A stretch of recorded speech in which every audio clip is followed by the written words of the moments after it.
നമ്മളാരാ? ഞാനാ വേലായുധൻ. റീഹാബിലിറ്റേഷന് വേണ്ടിയിട്ട് ഇപ്പൊ നമ്മളൊരു 3 കോടി രൂപയാണ് കൊടുക്കാൻ തയ്യാറാകുന്നത്. വളർന്ന് തണ്ടും തടിയുള്ള ആണൊരുത്തനാവുമ്പോ അവരുടെ കാര്യങ്ങൾ നോക്കാനും സംരക്ഷിക്കാനുള്ള ഉത്തരവാദിത്തം എനിക്കില്ലേ സാറേ? നിങ്ങൾ ഈ നാടിന്റെ അഭിമാനമാണ് രമേശൻ നായർ. ഞാൻ അവരുടെ ഒരേ ഒരു രാജാവായിരുന്നു. ഒരേ ഒരു രാജാവ്.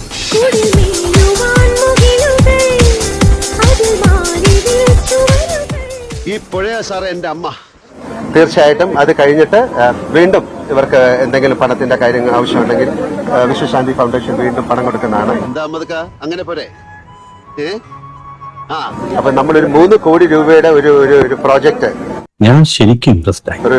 ഒരു പുനരുദ്ധാരണ പ്രോജക്റ്റിന് ഞങ്ങളിപ്പം അനൗൺസ് ചെയ്യാണ്. അതെ, ഒരവതാരമാണ്. എന്നെ അറിയാവുന്നവരോട് ഞാൻ പണ്ടേ പറഞ്ഞിട്ടുണ്ട്,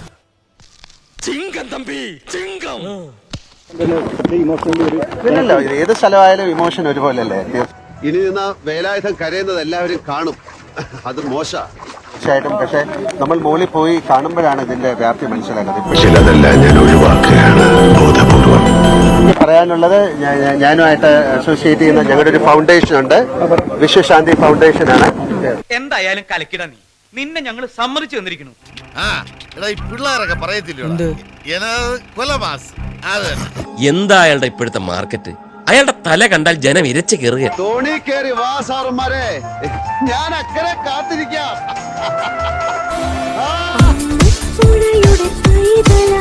അന്നൊഴുകി കിട്ടിയ കരുണ